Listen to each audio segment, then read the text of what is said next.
Սարգսյան, բարև ձեզ, շնորհակալ եմ, որ եկաք տաղավարես եթերին, մի քանի թեմաների հետ կապված ձեր գնահատականը կներկայացնեք եւ ուզում երևի թե այս հարցից սկսենք ուկրաինական ԱԹՍ-ների հարվածը Ռուսաստանի մի քանի շրջանների ուղղությամբ։ Նախորդ մեր զրույցներում մի քանի անգամ նշել եք, որ իրականում այս պատերազմը ոչ թե գնալու է դեպի հրադադարի, այլ հակառակը նոր թափ է ստանալու։ Ես կխնդրեմ հիմա այս մասով ձեր գնահատականը տակ եւ նաեւ այսօր ասուլիսն է սպասվում, համատեղ ասուլիսը Լուկաշենկոյի հետ Ռուսաստանի նախագահի, չգիտեմ, Ուկրաինի Պեսկովի հայտարարությամբ նայեցնելու է ուկրաինական ճակատում իրողությունների մասին, խնդրեմ։ Դե որքանով որ հիշում եմ, Մոսկվայի վրա նման քանակով ԱԹՍ-ներով հարձակում 2022-ից այն կողմ չէր եղել։ Այսինքն այսօրվա իրավիճակում, երբ անընդհատ հնչում են հրադադարի մասին, խաղաղության մասին կոչեր, Ուկրաինան փաստորեն նման քայլի է դիմում։ Նախ այստեղ պետք է արձանագրել այն, որ Ուկրաինայի զինված ուժերը առանց արբանյակներից ստացված կոորդինատների չեն կարող իրականացնել ճշգրիտ խոցումներ տարբեր օբյեկտների։ Այսինքն իրենք ստանում են այդ արբանյակային կոորդինատները ՆԱՏՕ-ի, հիմնականում ամերիկյան ուրեմն արբանյակներից։ Երևի ամենայն հավանականությամբ այդ հարձակումը կապված էր Կուրսկի մարզում Ռուսաստանի զինված ուժերի գործողությունների հետ, այսինքն տեղեկատվական դաշտը ուկրաինական պետք էր այդ լցնել ինչ որ մի բանով, որը ինքը իրենով կծածկեր Կուրսկի մարզում ուկրաինական զինված ուժերի պարտությունը։ Իրականում երբ որ կարելի ասել ՆԱՏՕ-ն մտավ Կուրսկի մարզ, ուկրաինացիների եւ ուկրաինական զինված ուժերի եւ վարձկանների միջոցով, իրականում իրենց համար կարևորագույն կետը եղավ հենց Կուրսկի մարզը, այսինքն արդեն Դոնբասը չէր, հենց Կուրսկի մարզն էր, որտեղ Կուրսկի մարզից բացվում էր ուղիղ ճանապարհ դեպի Մոսկվա։ Դա հայերենական մեծ պատերազմի ժամանակ էլ է եղել է հայտնի Կուրսկի ճակատամարտը։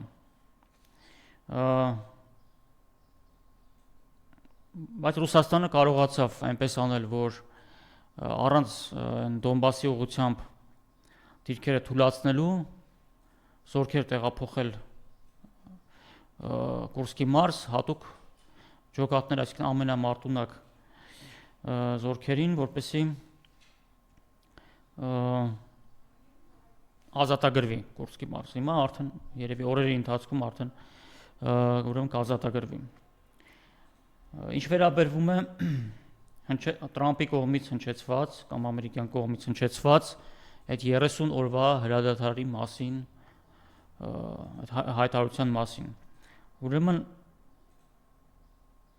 ռուսական կողմը բազմիցս հայտարարել է, որ որևէ ձևով որևէ հրադադար չի լինելու, ինքը համաձայն չի դրան։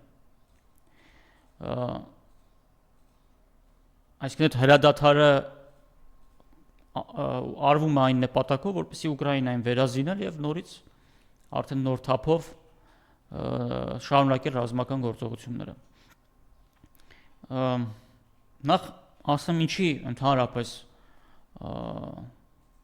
ինչ որ ձևով այս ռուս-ամերիկյան բանակցությունները սկսվեցին։ Դե նախ Բայդենի օրոք բանակցություններ չկար, չէ՞, այսինքն Բայդենը չէր ուզում բանակցել։ Նախ տեղի ունեցավ այն, որ նոյեմբերին անցած տարի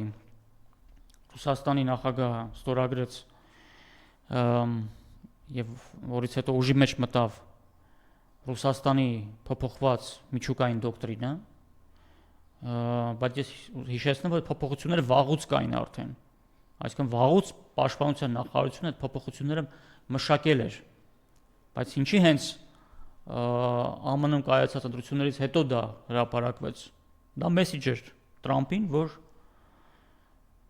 արի նստենք, խոսենք, որպես հավասարի պայմանավորվենք։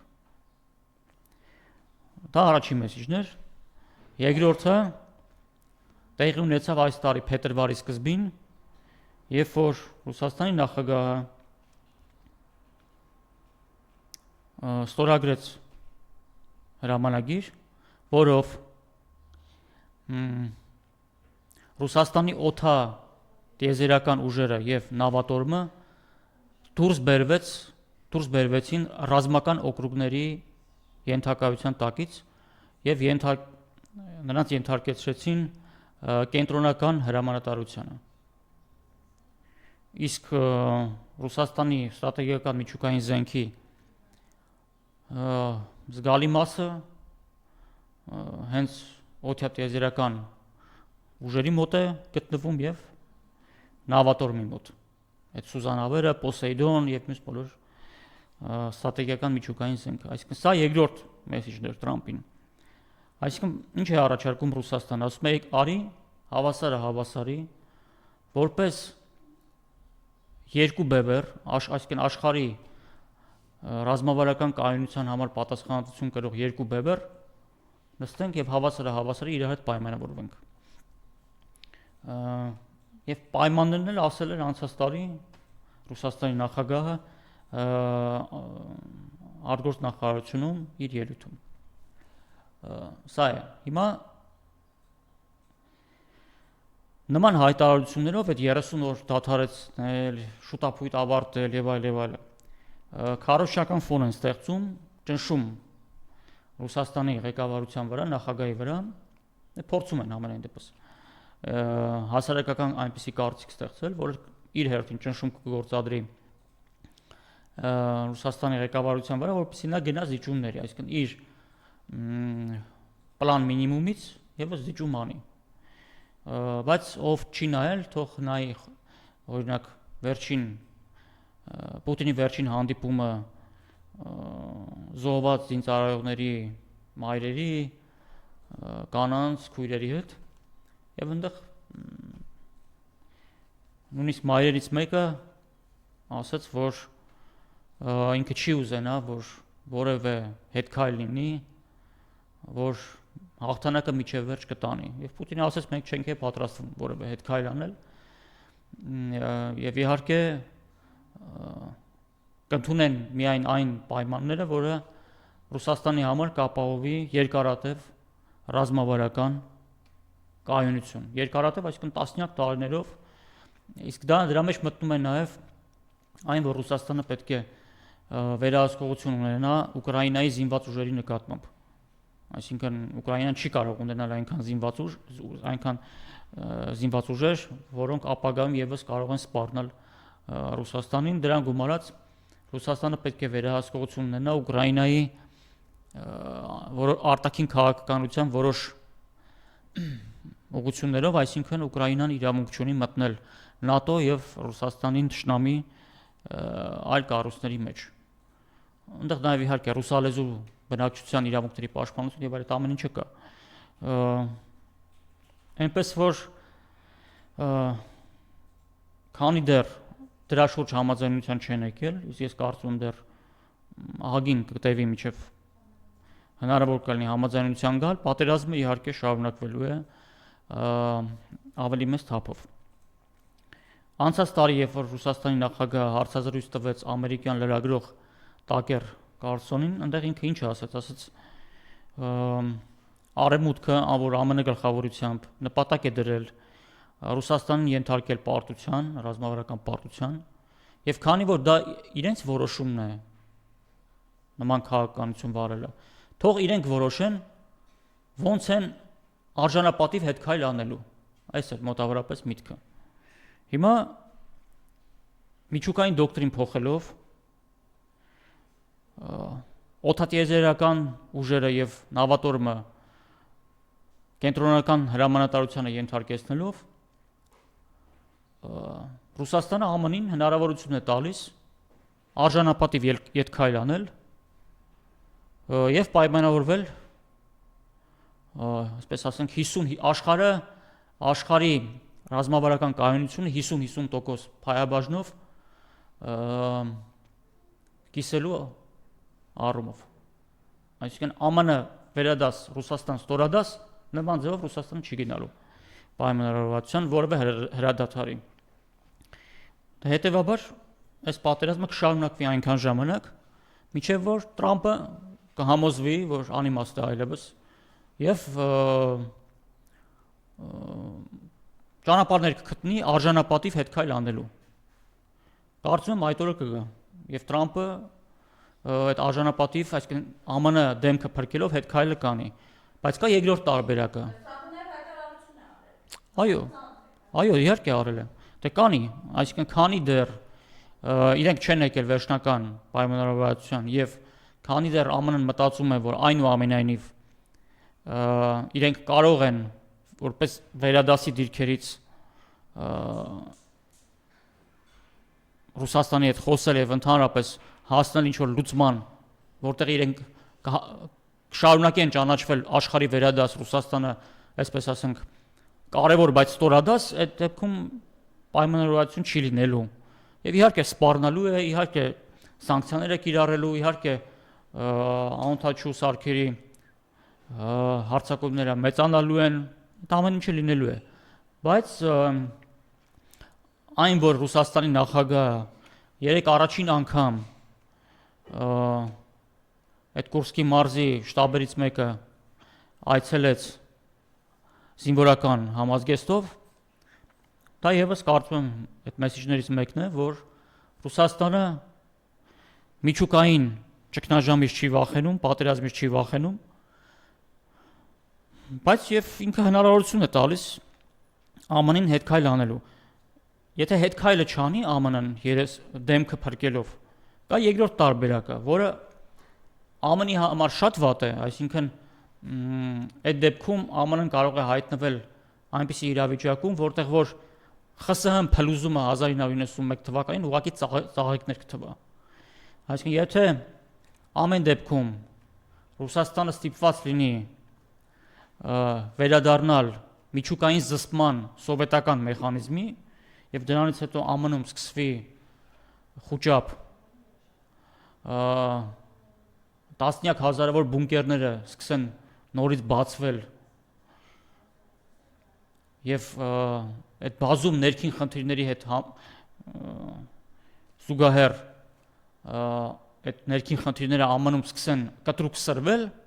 այդ ժամանակ ԱՄՆ պետության ճակատագիրը կարող է այդքան էլ լավը չլինել, թե ներքին կայունության, թե ընդհանրապես աշխարհում, այսինքն եթե ԱՄՆ իշխանությունը կորցնի իր հեղինակությունը աշխարհում եւ իր ներսում, ԱՄՆ-ի համար շատ վատ կլինի։ Այնքան վատ, ասեմ նորից, որ ԽՍՀՄ փլուզումը կարող է ծաղիկներ թվա այդ այն ինչ կարող է կատարվել ԱՄՆ-ում։ Դրա համար բայց դա ձեռնտու չի Ռուսաստանին, ոչ մեկին էլ ձեռնտու չի։ Ես էլ չէի ուզենա նման սցենար, որովհետեւ ԱՄՆ-ն հզոր պետություն է եւ իր փլուզումը որպես պետություն աշխարհի համար վատ հետևանքներ կունենա, այսինքն ցնցում է լինելու աշխարհի համար եւ բոլորը այդ ցնցումի միջով անցնելու են, այդ թվում նաեւ Ռուսաստանը, այսինքն թվում է թե ոնց որ հաղթում է ԱՄՆ-ին, բայց ցնցում է լինելու, որից դժելու են բոլորը, հատկապես փոքր պետությունները կդժեն։ Ես չեմ ուզում որ ԱՄՆ-ն նման ցնցումների ենթարկվի, բայց ես ուզում եմ որ իրենք հավասարը հավասարի որպես երկու պատասխանատու պետություն աշխարհում 50-50% այսպես պայմանական ասած փայաբաժնով աշխարհի կայունությունը եւ անվտանգությունը եւ դրանք ապահովելու պատասխանատվությունը կիսեն։ Դե հիմա Ռուսաստանը հնարավորություն է տալիս Տրամպին արժանապատիվ հետքայլը անելու։ Չեմ բացառում տեսականորեն զուտ, որ Տրամպը հիմա փնտրում է այդ տարբերակները, այսինքն տարբերակ, որը նաև, այսպես ասենք, ինքը որի դեպքում Տրամպը իր ներքի լսարանի աչքերում, այսպես ասենք, ԱՄՆ շահերը ոտնահարած ղեկավար չի երևա։ այսինքն արժանապատիվ դեմքը փրկելով հետքայլ։ Բայց դա պետք է հասունանա։ Մինչև հասունանալը իհարկե ռազմական գործողությունները շարունակվելու են եւ նույնիսկ ուժ գնանալու են։ Բայց այդ պահը վստահ եմ կգա։ Չեմ կարծում այս տարի կավարտվի, բայց հուսով եմ որ կավարտվի այն պայմաններով որ ասացի եւ այդ դեպքում արդեն հենց իրենք պայմանավորվեն աշխարհում բոլոր հակամարտությունները մի օրում կկանգնեն։ Հենց իրենք գան 50-50 այդ պայմանավորվածության միանգամից կկանգնեն, վերջ։ Արդեն երկուսով կհայտարարեն, որ վերջ, աշխարհում բոլոր հակամարտությունները կանգնում են, վերջ։ Ոչ մեկ ոչ մի թնդանոթ չպետք է կրակի աշխարհում առանց այդ երկուսի իմացության։ Մինչ այդ իհարկե եւ Ուկրաինայում եւ տարբեր տարածաշրջաններում տարբեր սրացումներ մենք կտեսնենք։ Օրինակ վերջերի այս դեպքերը Սիրիայում, երբ որ ուղղակի Սիրիայի որոշ մարզերում ուղղակի խաղաղ բնակչության կոտորած եղավ։ Սա հենց դրա հետևանքներն են, այսինքն քանի դեռ այդ պայմանավորվածությունը իրենց միջև չի եղել, տարբեր տեղերում սրվելու են։ Եվ այստեղ ցույց է տալիս այս Սիրիայի դեպքերը, որ այդ արևմտյան դեմոկրատիա կոչվածը չի աշխատում։ Այսինքն այդ մարդու իրավունքների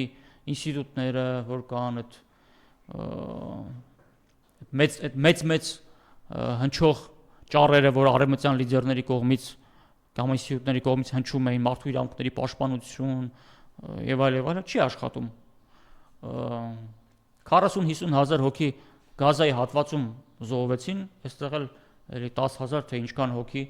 խաղաղ բնակիչ այստեղ զոհվեցին, այսինքն ուր է այդ միջազգային իրավունքը, ուր է այդ արևմտյան դեմոկրատիան մոդելը ինչի չի աշխատում։ Այստեղ ԱՄՆ-ն նաև այդ խնդիրն էլ ուզում է լուծել, այսինքն որտեվ ըստ էության վարկաբեկվում է ամերիկյան դեմոկրատիայի մոդելը, եթե ինքը չի աշխատում, հարցեր չի կարողանում լուծի, պատերազմներ չի կարողանում կանգնեցնի, բայց ումա պետք է այդ մոդելը։ Այսինքն այստեղ նաև խնդիր կա, եթե ԱՄՆ-ն կորցնի այդ ամերիկյան դեմոկրատիայի այդ մոդելի գրավչությունը աշխարհում, ապա բնականաբար իր դիրքերն էլ է կորցնելու, արդեն աշխարհը չի նայելու էլ, չի հետևելու ամերիկյան դեմոկրատիային։ Ինքը արդեն գնալու է իր ճանապարհով, որը իդեպ ամենաարդար ճանապարհն է, այսինքն ամեն ժողովուրդ պետք է ընտրի ինչ դեմոկրատիա, որ ինքը իր ներսում ընտրում է, դա էլ այդ ժողովրդի դեմոկրատիան է։ Աշխարհում չի կարող լինել ունիվերսալ դեմոկրատիա։ Հետևաբար մենք կտեսնենք մոտ ապագայում սրացում Ռուսաստանի դեմ նաև տնտեսական հարվածներ, մինչև որ Պուտինը իր քայլերով կհամոզի Տրամփին, իհարկե ուժի դիրքերից, որ դա ոչ միտեղ չտանող քայլեր են եւ պետք է գալ պայմանավորվածության, այսինքն արժանապատիվ հետքայլ անելու հնարավորություն կտա Միացյալ Նահանգներին։ Եվ ինչ վերաբերվում է, ասենք, ներքին մեր գործընթացներին, գիտեք, խոսվել է Փաշինյանի կողմից տարածաշրջանային բովանդակություն ունեցող սահմանադրության մասին, չգիտեմ, երևի միայն ինքը գիտի ինչի մասին է դա։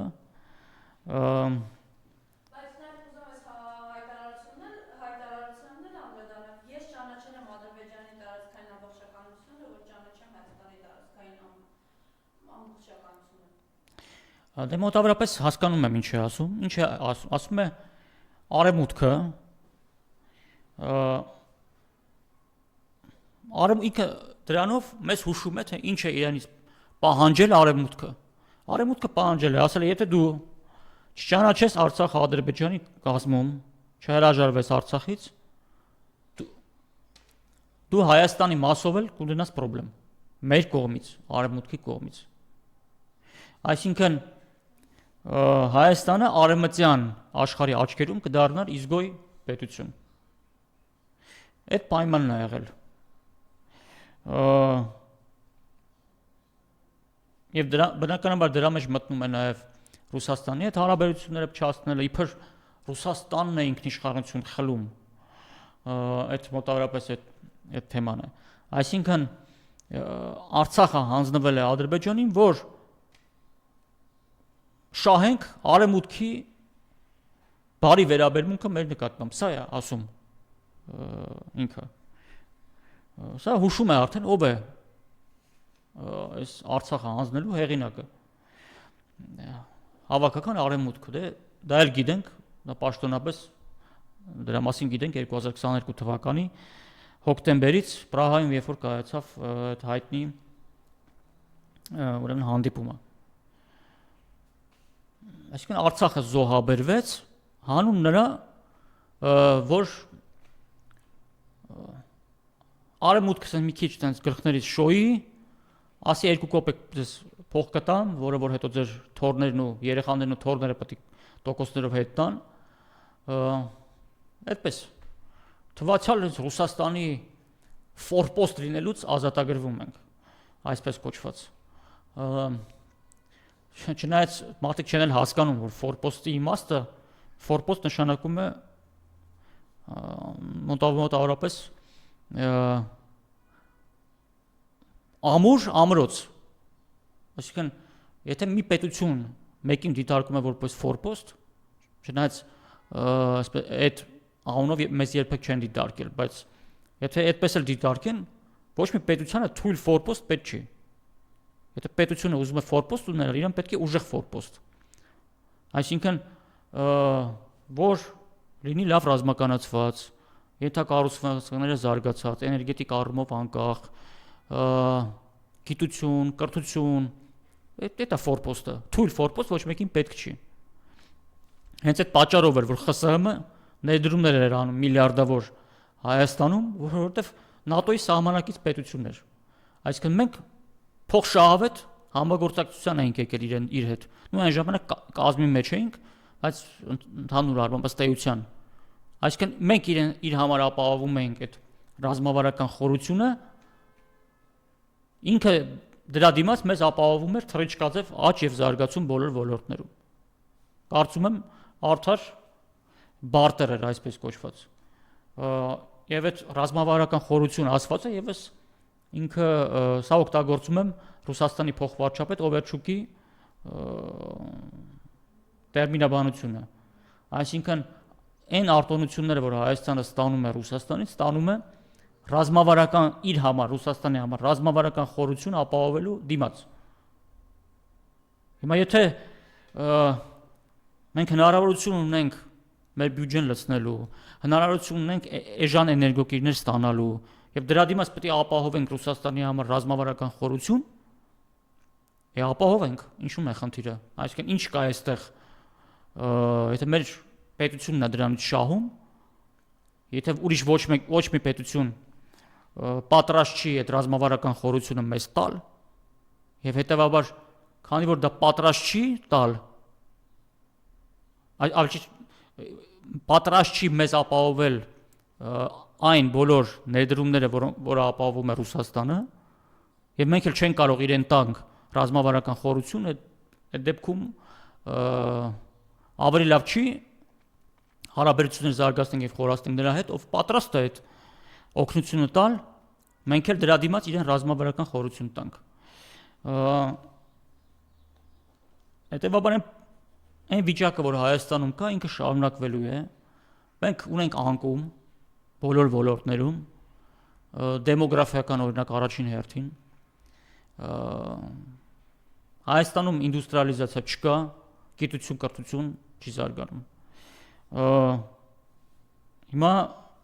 կգա մի պահ, երբ որ կհասկանանք, որ միայն Ռուսաստանի հետ հարաբերությունները խորացնելով իրեն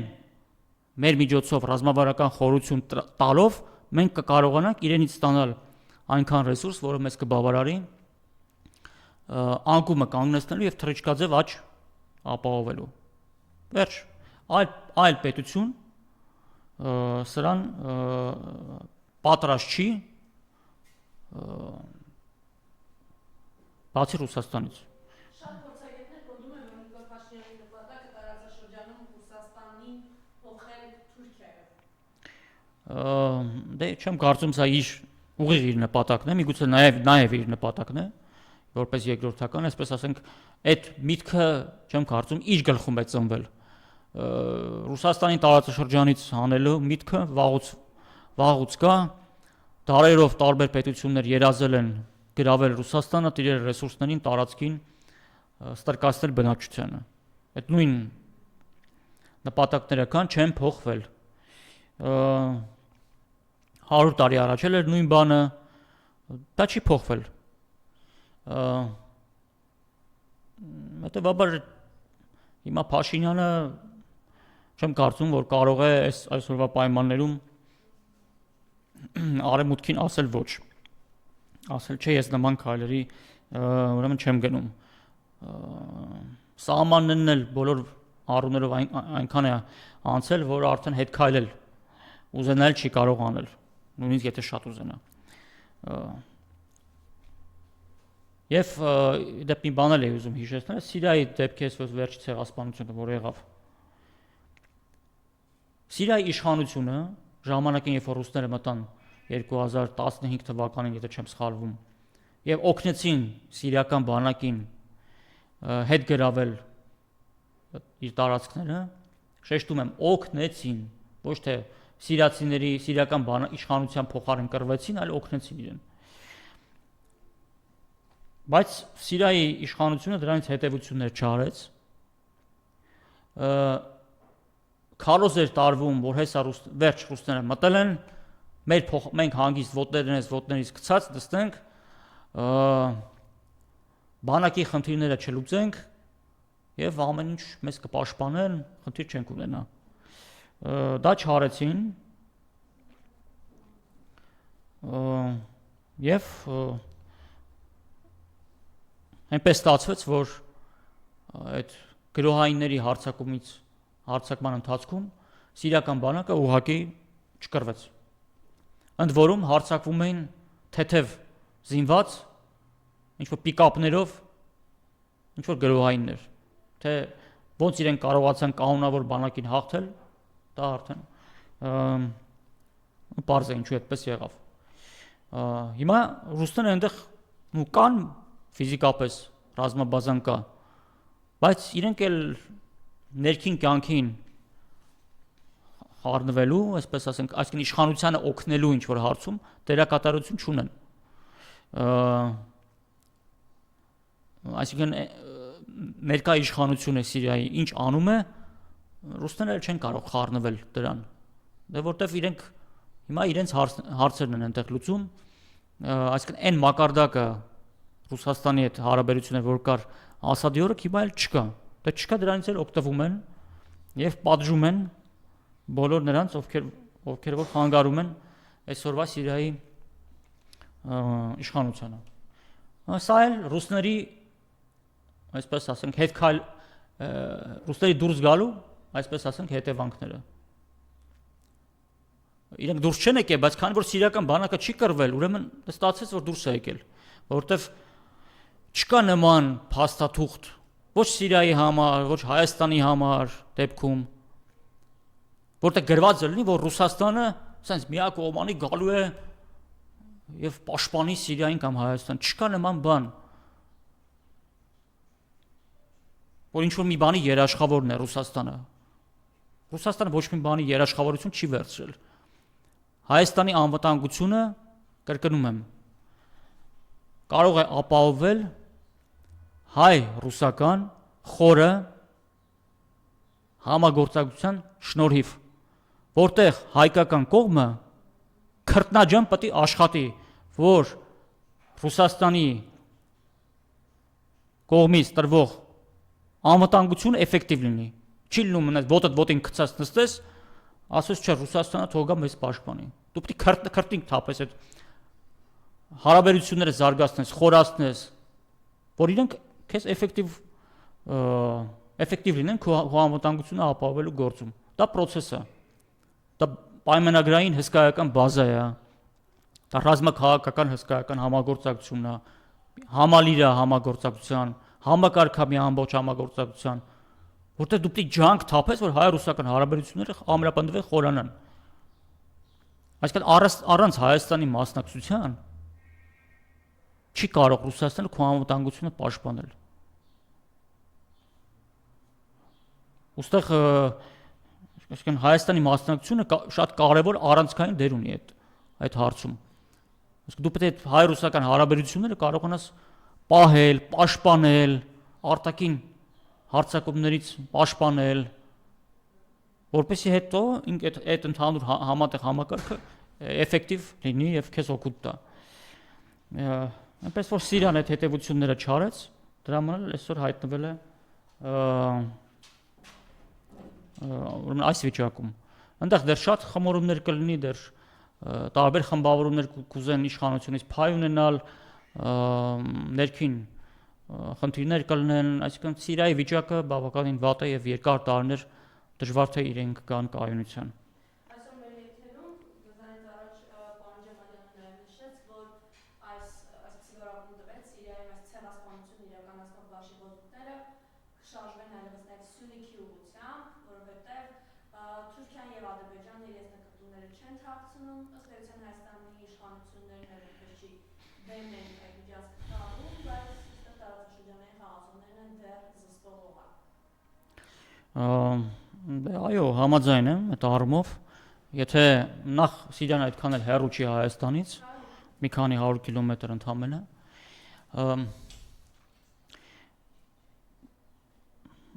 ցավոք սրտի այն կարևոր օրակարգը, որը կարող էր որոշակի դեր խաղալ Հայաստանի առումով, քաղաքական օրակարգը, քարոզչական օրակարգը ցավոք սրտի զարգացում չի ստանում։ Այն որ այսօր խոսվում է սահմանադրության փոփոխության մասին, եւ մյուս այն բոլոր գործընթացները, որի մեջ մենք սպառնալիք ենք տեսնում, այդ ամեն ինչը չկա Ռուսաստանի միջնորդությամբ երրակողմ որևէ փաստաթղթի մեջ։ Իսկ որևէ երրակողմ փաստաթղթով Հայաստանը չի պարտավորվել, որ ինքը սահմանադրություն պետք է փոխի, որ ինքը, չգիտեմ, ադրբեջանցիների մուտք պետք է թողի Հայաստան, չկա նման բան։ Հիմա ցավոք սրտի այս նոյեմբերի 9-ի հայտարարությանը վերադառնալու օրակարգը չի ստանում Հայաստանում թափ մեծ աջակցություն եւ հանրային կարծիք չի ձևավորվում սրա շուրջ։ Հատկապես ԱՄՆ-ում ընտրություններից հետո այդ օրակարգը, այսինքն Տրամպի նոր քաղաքականությունը ծածկեց բոլոր օրակարգերը։ Այսինքն հիմա հույսներս դրել ենք, ինչքան ժամանակ է արդեն հույսներս դրել ենք, որ հեսա Ռուսաստանն ու ԱՄՆ-ն կպայմանավորվեն եւ ամեն ինչ լավ կլինի։ Ի տեղը կընկնի։ Դե տեսնում եք, որ չեն պայմանավորվում։ Այսինքն անընդհատ ինչ որ պահանջներ են հնչում, որը որ ռուսական կողմից բազմիցս ասվել են, որ այդ պահանջները չեն կարող կատարվել։ Այսինքն երկու կողմի համար էլ Ուկրաինայի հարցը ստրատեգիական բնույթ ունի եւ երկուսն էլ չեն զիջելու, միջև որ վերջում կպայմանավորվեն իհարկե։ Հետևաբար մենք չպետք է տրվենք նրան, որ հեսա կպայմանավորվեն, հույսներս դնենք իրենց պայմանավորվելու վրա։ Պետք է այդ ուղղակի լայն հասարակական աջակցություն ստեղծել Ռուսաստանի միջնորդությամբ երրակողմ պայմանավորվածությունների վերադառնալու առումով, որում չկա ոչ սահմանադրության փոփոխության պահանջ, որում չկա ոչ ադրբեջանցիների Հայաստան գալու պահանջ, եւ շատ ու շատ պահանջներ չկա։ Կա գերիների վերադարձի հետ կապված կետ։ Դե ցավոք սրտի այս հանրային կարծիքում նոյեմբերի 9-ի հայտարարության տիրույթ վերադառնալը ոչ պոպուլյար թեմա է եւ ժողովուրդը տարբեր այլ թեմաներով, այսպես ասենք, շեղված է եւ այս օրակարգին չի վերադառնում, չի կարողանում գալ։